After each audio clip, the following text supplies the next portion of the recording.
Kemiskinan struktural itu nyata, bukan karena malas, tapi karena kita tinggal di negara yang salah. Gua ke-trigger pengen bahas ini setelah lihat cuitan dari Bang Teguh investor gabut viral di X. Kurang lebih dia nulis gini.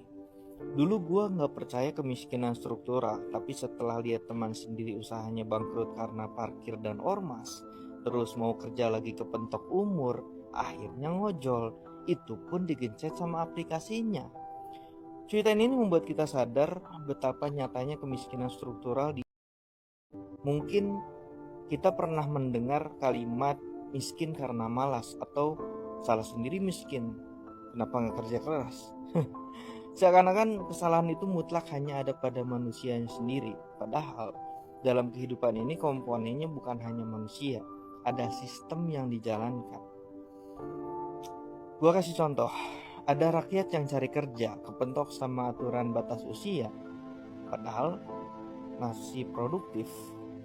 Tapi di sisi lain, ada anak di bawah umur maksa jadi pejabat, kepentok sama aturan batas usia, aturannya yang diubah.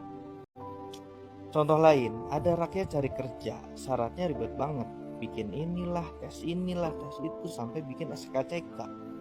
Tapi di sisi lain, ada posisi strategis sebagai wakil rakyat, mantan koruptor pun masih bisa. Kemarin ramai, satu kampung petani joget live TikTok, dibilangnya pengemis modern lah, adalah hama, malu-maluin. Tapi pernahkah kita berpikir bahwasanya apa yang menyebabkan petani beralih profesi jadi joget live TikTok? Ya, karena jadi petani itu nggak menjanjikan.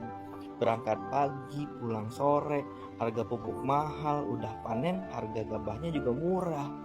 Anehnya, harga beras melambung tinggi, tapi yang sejahtera bukan petani. Ironinya, Indonesia itu katanya negara agraris, tapi tiap tahun selalu impor beras. Pemerintah punya program perbaikan gizi, nyiapin susu sebagai sumber protein. Jadi peluang besar nih buat para peternak sapi dan UMKM pengolahan susu di negeri ini. Nyatanya enggak. Negeri ini malah impor susu. UMKM di Boyolali gulung tikar tuh gara-gara dipajakin.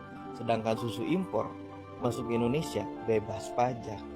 Itulah yang gue bilang, kemiskinan itu tidak mutlak kesalahan pada manusianya, tapi ada sistem yang rusak. Kemiskinan struktural adalah bentuk kemiskinan yang disebabkan oleh ketidakseimbangan sistemik atau struktur sosial, politik, dan ekonomi dalam masyarakat yang menghalangi kelompok tertentu untuk mendapatkan akses yang adil terhadap sumber daya, peluang, dan hak. Kemiskinan ini bukan hanya hasil dari kegagalan individu, melainkan dari ketidakadilan dalam sistem yang mendukung distribusi kekayaan, pendidikan, pekerjaan, dan pelayanan dasar. Ciri-ciri kemiskinan struktural. 1. Kesenjangan sosial yang tinggi. Adanya jurang besar antara kelompok kaya dan miskin dalam hal pendapatan, pendidikan, dan akses layanan kesehatan. 2. Keterbatasan akses terhadap sumber daya. Golongan miskin seringkali tidak memiliki akses terhadap tanah, modal, pendidikan, atau teknologi yang dapat membantu mereka keluar dari kemiskinan.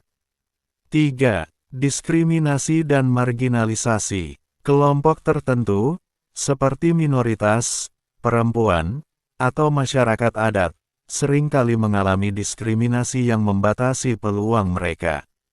4. Ketergantungan pada sistem yang tidak adil. Sistem ekonomi, politik, atau kebijakan publik yang menguntungkan kelompok tertentu seringkali memperburuk kondisi golongan miskin. 5. Pewarisan kemiskinan antar generasi. Ketidakmampuan untuk keluar dari lingkaran kemiskinan karena akses pendidikan dan peluang ekonomi yang terbatas. Penyebab kemiskinan struktural. Ketidakmerataan distribusi kekayaan. Kebijakan publik yang tidak berpihak pada kelompok miskin. Korupsi dan lemahnya sistem pemerintahan. Sistem ekonomi yang eksploitatif atau kapitalisme yang tidak terkendali. Kurangnya investasi pada pendidikan dan kesehatan bagi masyarakat miskin.